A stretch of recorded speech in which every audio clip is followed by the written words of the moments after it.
Eagles Entertainment. Eagle Eye in the Sky is fueled by Gatorade, the official sports drink of the Philadelphia Eagles. Anything that moves, I don't care who it is. Let's go. Give me everything you got. Play fast, play hard. Let's beat these boys tonight in their house. It's party time. It's party time. Here we go. Touchdown! You are listening to the Eagle Eye in the Sky podcast. Now here's your host, Fran Duffy.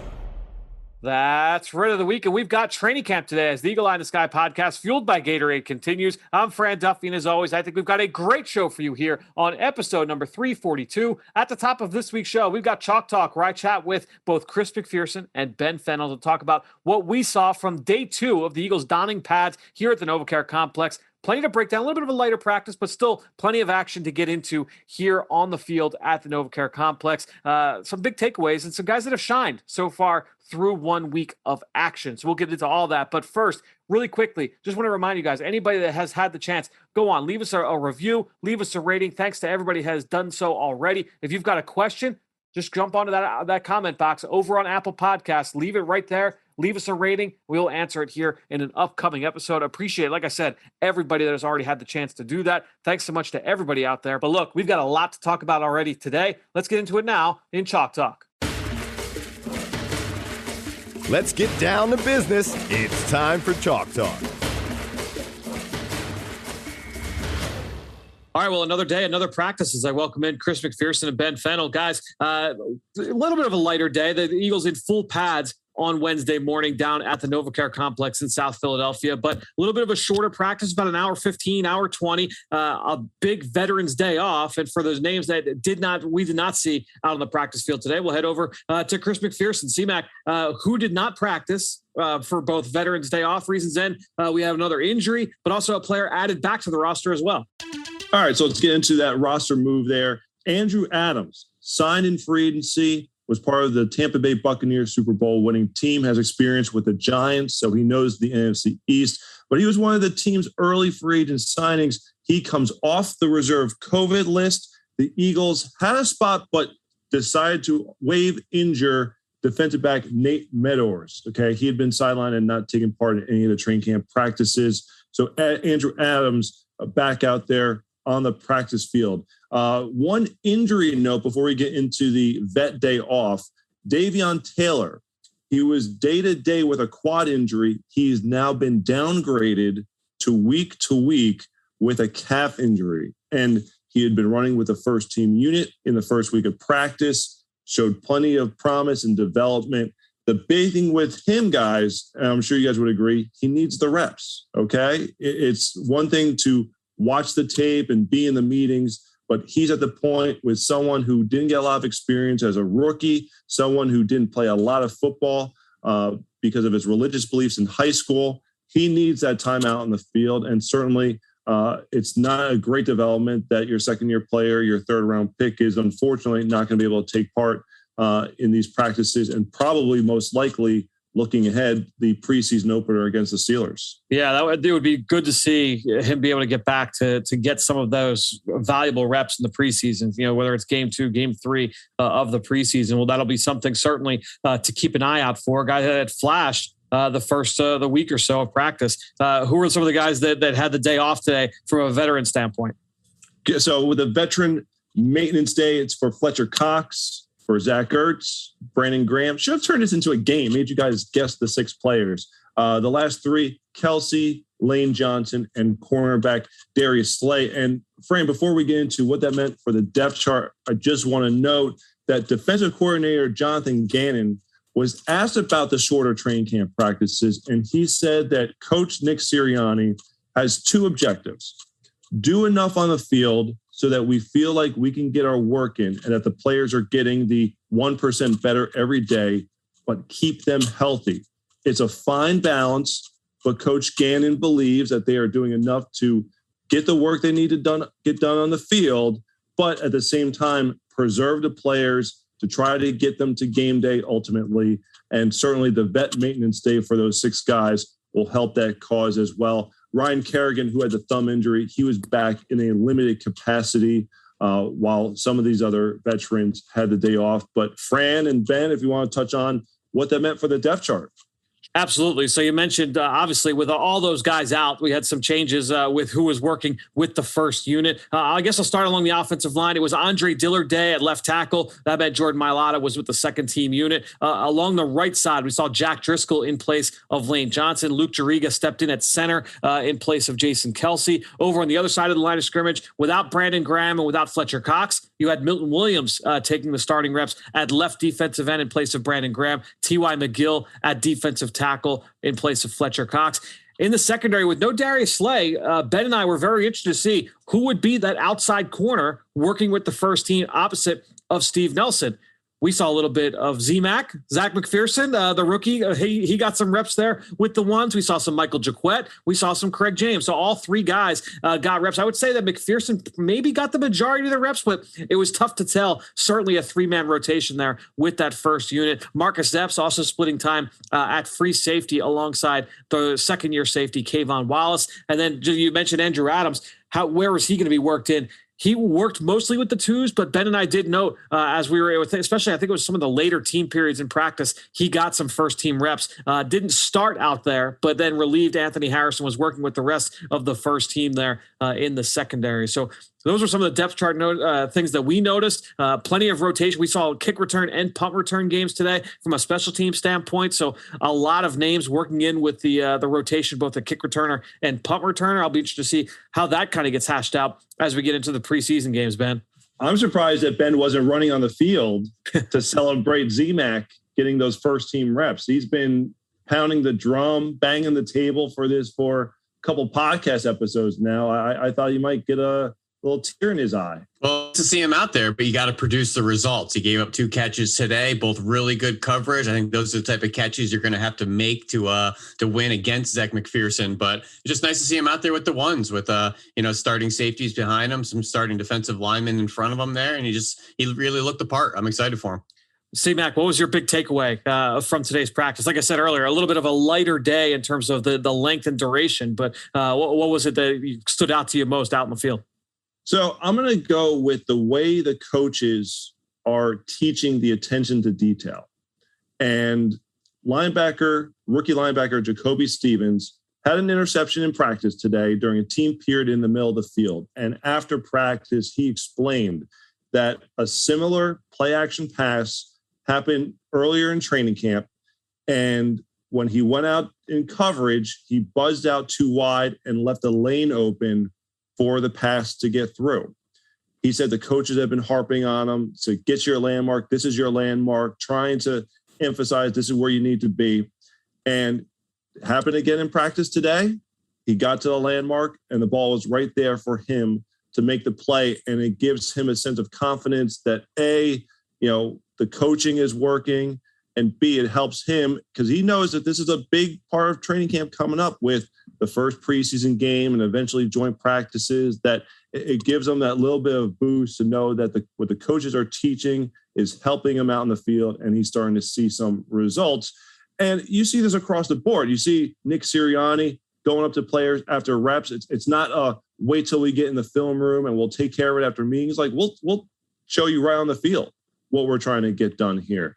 And something else I want to note with Coach Sirianni is him being a younger guy, being like 40 years old and finding ways to connect with these young players. And one of them is, going back to coaching details, is through storytelling. And Steven shared an anecdote from a video that was shown during the OTAs of preaching attention to detail. And instead of saying it, he showed a video of Joey Chestnut, the hot dog eating champion, the competitive eater. And with the way that he eats the hot dogs, it's like there's like a science to it. It's not just I'm plowing them in my mouth and trying to get as many down in the time allotted. There's like a reasoning behind how he eats each hot dog to be the most efficient.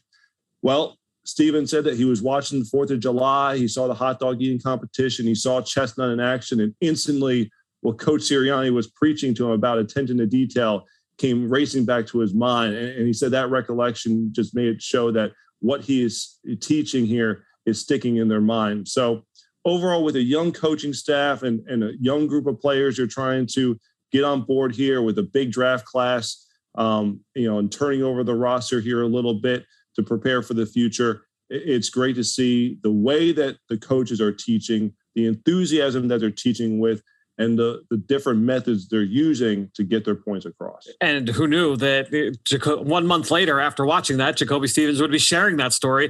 Today being August 4th, it was just 1 month ago that we got to see Joey Chestnut in his one day of glory every single year up at the hot dog eating contest. Ben, what was your big takeaway here from today's practice? Well, I'm just looking for the little things, that can stimulate us on the sideline. So what's new? We're a week into practice, 7 full practices, and there's new wrinkles every day. You just have to look for them. A lot of different personnel groupings today, whether it was some fun 4 receiver sets, even saw a 4 tight end set out there, a lot of 2 back sets, but different combinations of multiple back sets. So you got to look carefully, but there's new wrinkles being deployed every day. And as they're getting further and further to camp, they're getting deeper and deeper into the playbook. So interested to see what more wrinkles they have in store and how to kind of keep not only us on the sideline stimulated and excited each day, but making sure to keep that same defense they're competing against daily off balance and guessing each practice session. Yeah, it's definitely a goal to keep us stimulated, to keep giving us content for the podcast every single day. For me, look, it was like I said, a little bit of a lighter day. Not many periods in terms of one-on-one action, right? So when they started 7-on-7, you had O-line, D-line working on the other side. I said, all right, well, maybe there's going to be O-line, D-line one-on-ones. Go over there. Wasn't one-on-ones. But basically what they did was they did a whole drill where they worked on stunts and twists for the defensive line. So 2-man games along the defensive front, and then the offensive lineman working on protecting against some of them. So basically you'd have a tackle and a guard going up against a defensive end and a defensive tackle, or you'd have center guard working against 2 defensive tackles. So on each rep, you might have a stunt, or you might not, and it might be 2 one-on-one rushers. So you're trying to keep the offensive line guessing. There were a couple nice wins. Jannard Avery, Hassan Ridgeway, Javon Hargrave, they each had a couple wins there. But then the offensive line started to settle in. You had some really good pass-offs. Jordan Mailata and Sua Opeta had a nice one. Matt Pryor, Casey Tucker had a nice stop a little bit later. So not the traditional one-on-ones, but some nice work there off to the side with the trench guys while the rest of the team got to do some 7-on-7 action. So let me ask you guys this. What makes an effective stunt? What do the defensive linemen have to do? Because obviously on the offensive side, they don't know that the game's coming. There's got to be communication. You got to have your clues, how to read and react. What do you guys think are the keys from a defensive lineman standpoint in terms of your selling it as well as executing it? Well, Ben, correct me if I miss anything here. I think first of all, it's going to take a team effort, right? So whether it's a 2-man stunt or a 3-man stunt, it's not going to be just about the guy that they designed to break free. Typically it's for the looper, the guy that's looping around late to come free to the quarterback. But a lot of times you're going to need that first guy through or the second guy through, if it's a 3-man stunt, to be able to really make sure they, number one, sell it, and then 2, create the pick essentially for that player. And so you obviously need a full team buy-in. A lot of it's going to be timing and then placement as well. If the defensive lineman who is going to be the picker, if he does not do a good job of making sure that he hits just the right shoulder at just the right angle of the offensive lineman, well, now that offensive lineman's able to slip it and get in position to be able to block the looper coming around. So it definitely takes a lot of timing and a lot of details there, as we've talked about a couple times here on the podcast already. Yeah, I think 75% of success rate in games and stunts is getting off the ball. Yeah. If the defensive line can get off the ball faster than the offensive line, that puts those offensive linemen in recovery mode. And you just want them to react that much more significantly to the first move. If you could get that guard to ride that picker up the field, then the looper is coming around. Once you get that offensive lineman to be a step late off the ball, they're in recovery mode, and then they have to also pick up a game or a stunt. It's very difficult. So if that D-line can fire off, they're already on their way to getting up the field. I want to ask Looper. Yeah, that's right. I want to ask you guys a question real quick. So, Ben, you mentioned a little bit ago, we're 1 week in, just about 7 practices, or now 7 practices through the start of training camp here. As we're sitting here a week into camp, number one, has there been a position group that you guys feel like you've spent the most time watching? And then number 2, if there is a position group that kind of fits that description, who would be the player or 2 that has kind of flashed most from that group? Ben, I'll come to you first. Has there been a position that you've watched most? And if so, who would be the guy that has impressed you most from that group? Well, I'll take the low-hanging fruit here because I've been watching a lot of DB receivers. Why? Because they're the easiest to see out there on the practice field. You can't always see that left guard against the one tech, in the trenches when you're standing on the sideline. So I've been kind of over at the receiver indie group every day and then really watching those young corners. And I've been talking about Zach McPherson, Z-Mac, as we're going to be calling him now, on a daily basis. He gave up 2 catches today, but was really competitive. Got to see him with the 1s and the 2s today. And then some of those young receivers on the back end. I think Travis Fulgam is an outstanding receiver. He is so well-rounded. Listen, he's not a blazer. He's not a 6'5", mismatched gazelle, but he checks every box as a B+ as far as catching the ball, getting open, yards after catch. He's a good blocker. Guys like that are kind of just middling the middle and the back end of these, receiver rooms and the cornerback rooms. Some really good players. We've been talking about Quez Watkins. I think John Hightower is really starting to come on well in practice here in camp. So, there's a bunch of guys to get excited about, in both those rooms, which the receiver room, the corner room, we've known we haven't had much depth there over the last several years. So it's exciting to see some back end battles and some legitimate potential contributors, on the back end of the roster. You guys said Travis Fulgam had a good day yesterday. You guys said Fulgam had a good day yesterday in one-on-ones. I wasn't over there, but I'm pretty sure I think C-Mac, you had mentioned it last night that you thought Fulgam had a good drill. He beat Slay over the top, and the ball's not in the air a whole lot in practice. So when there's a completion over 20 yards, it usually gets our attention. You hear a big little woo.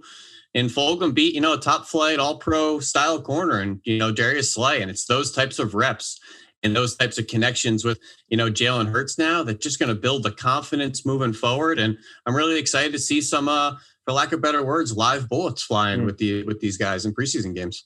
Certainly. I just want to follow up on Fulgam because, Ben, you and I have been watching the receivers and corners quite a bit. And, with Fulgam, everyone was intrigued as to how he would respond after last season because he had that.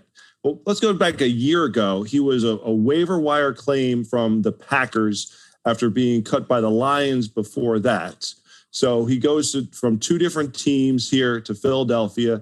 And this is when the Eagles had selected Jalen Reagor in the first round. They got Watkins. They got Hightower. They had Alshon and Deshaun coming back. So it seemed like the, J.J. Arcega-Whiteside in his second season, the wide receiver depth chart was pretty much set for the most part. So it was interesting to see how Fulgam just flashed every day in practice, though. And he was, the guy who you figure was the bottom of the roster guy. Reminds me sort of how he came on like DeAndre Carter a couple of years ago. If you remember, he was with the Eagles before he went on to the Texans, and I think he's with Washington now. I think so, yeah. Correct. So DeAndre Carr came into camp late, but just made plays every single day to catch your eye to say, I don't know if we can let this guy go. So the Eagles kept Fulgam on the practice squad, and then they needed a call-up, and Jalen Hurts, had been thrown to all of these guys on the scout team. He went to the coaches and was like, this Fulgam guy, he's the one that you should be looking at. Fulgam gets a call for that San Francisco game, hauls in the game-winning touchdown, goes on that month-long tear, that phenomenal game against the Steelers. But then when Alshon Jeffrey came back into the lineup, that was kind of his role. Fulgam, instead of, maybe, doing his role on the practice field, admitted that he was taking plays off and not as focused as he should have been. He didn't take the demotion well, didn't handle it good from an emotional standpoint. Well, he's come in, and Ben, I just want to reiterate what you're saying, has been a phenomenal practice player in terms of the route running, doing the dirty work, the blocking. Okay, when you see these tunnel screens, these quick passes, he's out there blocking for the guys to get behind them, doing the dirty work. He's not making maybe the flashy plays so much over the top, but he's just doing the little things day in and day out that will make for a consistent, productive receiver in the NFL.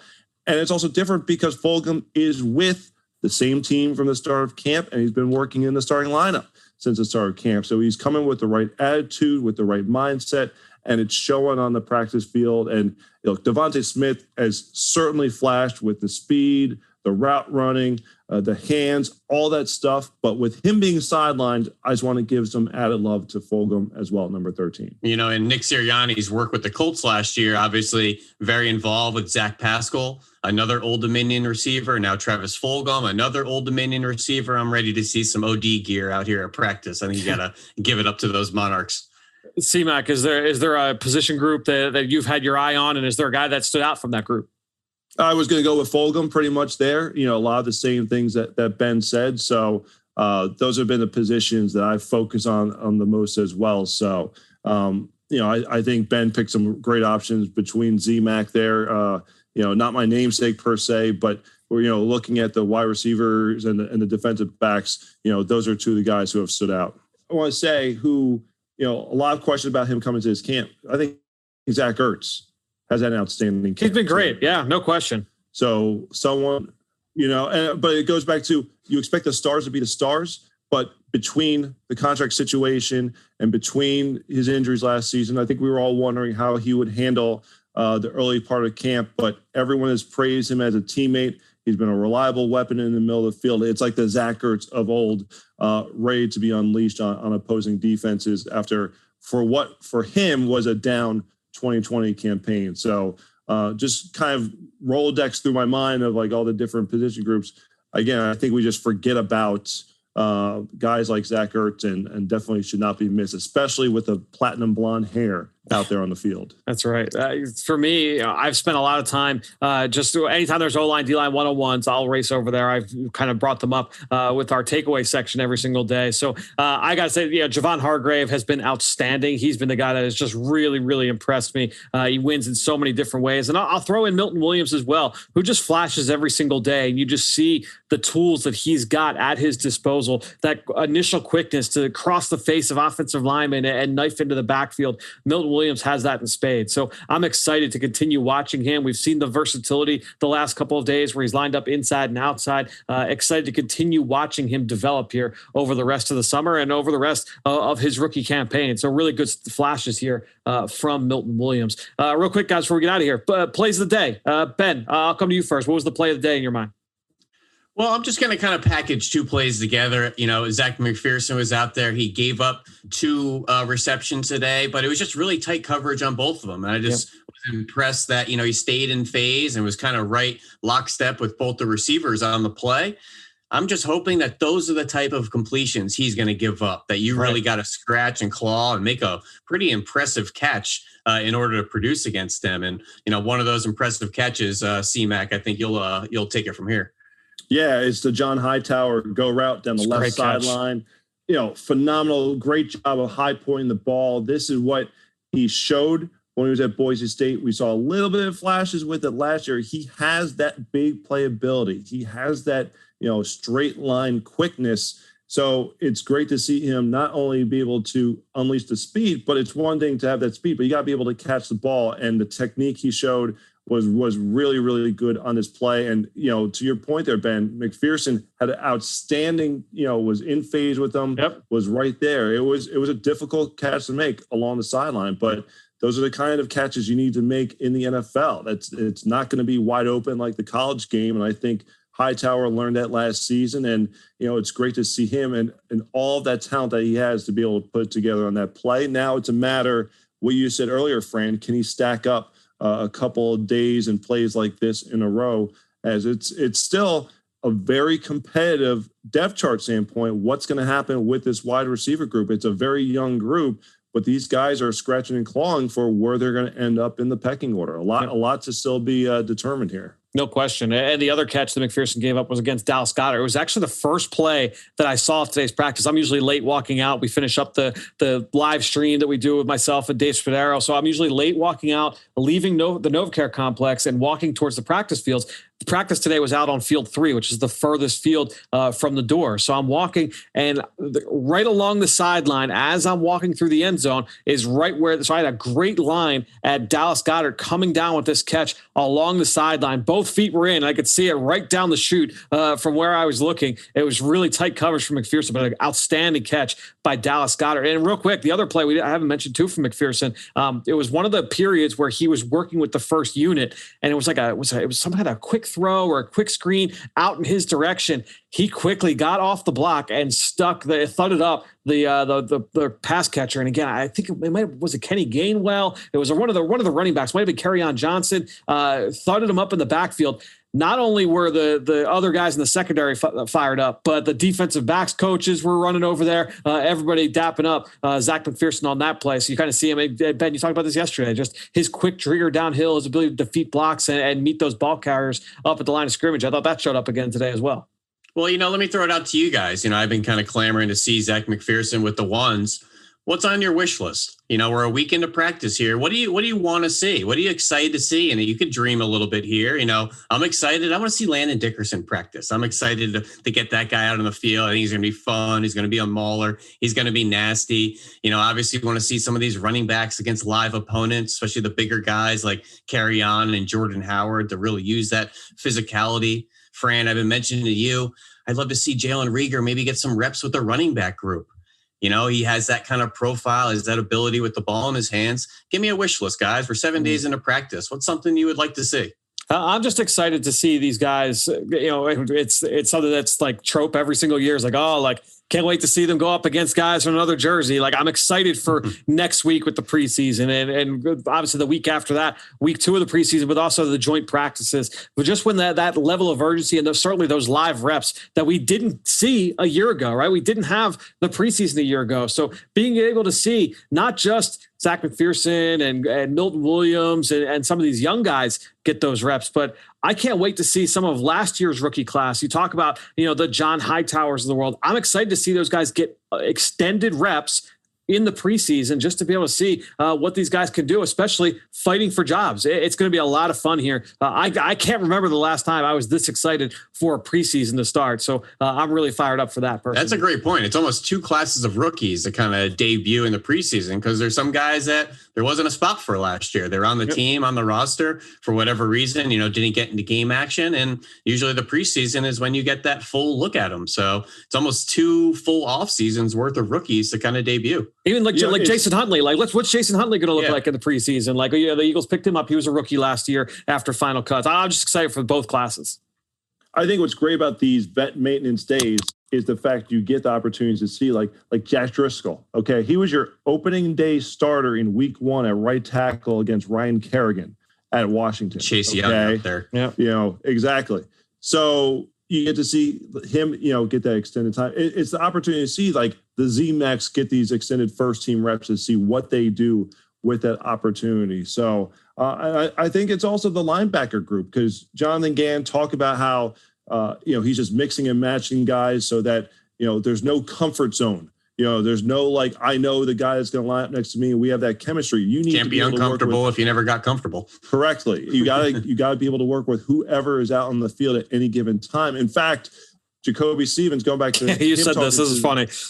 Going back to Jacoby Stevens, a reporter said, "What is it like out there when a defensive coordinator, Jonathan Gannon, is mixing and matching on every single play to give you guys, different looks and to see how the different personnel groupings work out?" And Stevens goes, "That's why he's doing it. I was wondering why I didn't have a guy out there. I was wondering why I didn't have my running mate out there." Like the players don't even know what's going on, the why behind it. But that's the big thing. You don't have that guy that you're going to get comfortable with, because in the middle of a game, in a clutch moment in the fourth quarter, there's going to be an injury and someone who's going to be next to you, and you guys got to figure out a way to make it work. So looking to see, and also how that Sam linebacker spot, that stand-up pass rusher spot, great competition so far with Avery and Osman and the rookie Patrick Johnson. How is that going to evolve, and how is that going to kind of help shape the final roster in terms of what Jonathan Gannon wants from this defense? So I'm going to, talk about that second level of the defense here as we go into these preseason games, as well as what you guys have pointed out, these 2 groups of draft classes getting extended playing time against other competition. Yeah, it's a lot to break down. Obviously, we got next week. It'll be upon us. So, guys, we'll be back tomorrow. The pads come off tomorrow on Thursday. Eagles have off on Friday. Back at it Saturday and Sunday. We will have a podcast for you each and every day. The Eagles take the field. So stay tuned right here. Stay subscribed to the Eagle Eye in the Sky podcast presented by Gatorade. C-Mac, Ben, we'll talk to you guys both tomorrow. If you're listening to this podcast, and I know you're a lot like me, you're really excited for football to be back. You're excited for Eagles football to be back. And if you live in the Philadelphia area, You do not want to miss your chance to come and see football live and in person. You can come see the Eagles practice this summer. Do not miss the 2021 Eagles live and in person at Training Camp Public Practices presented by Independence Blue Cross. They're right across the street from the NovaCare Complex, right over at Lincoln Financial Field. Tickets are on sale now for just $10. And all of those proceeds benefit Eagles Autism Challenge. So go online, get your tickets now at philadelphiaeagles.com/public practice and get your first look at the 2021 Philadelphia Eagles. Well, great stuff from both Ben and Chris, who you can follow on Twitter, just like I do. And while you're at it, I'm at EaglesXOs. That's where I post all the podcasts I'm a part of and all of our X's and O's content that we produce here with Eagles Entertainment. And you know how much I appreciate everybody that promotes this podcast on social media. That is one way to support the show. But the other way is to go on to Apple Podcasts or Stitcher, leave us a rating and leave us a comment. I want to give a shout out today to Michael J. Infoman, who left a 5-star review saying, Fran, in one of your podcasts recently, someone told you that involving running backs in pass protection wasn't important and that instead running backs should run pass routes and force a defender to cover them. Since 6-man pass protection is a staple in the league, I would think that opposing defenses would blitz more frequently if a team decreased using running backs in their protection scheme. What do you think? Well, Michael, it's a good question, and there are some offensive coaches. I mean, you look at the way Joe Brady down in Carolina and certainly what he did at LSU and their run to the national title a couple of seasons ago.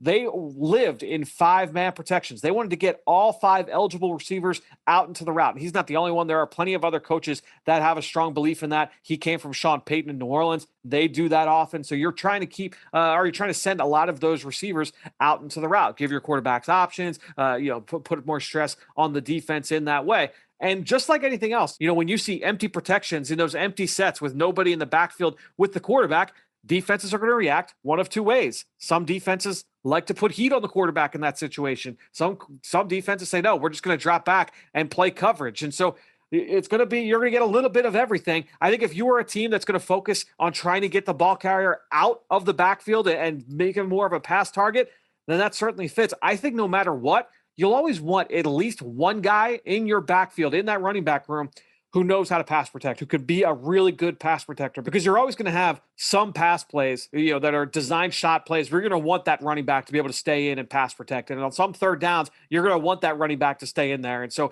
you always want to have at least one guy. And ideally, all of your backs are competent pass protectors. That said, I do understand how some feel that, look, maybe it's a little bit of an overrated trait at this point.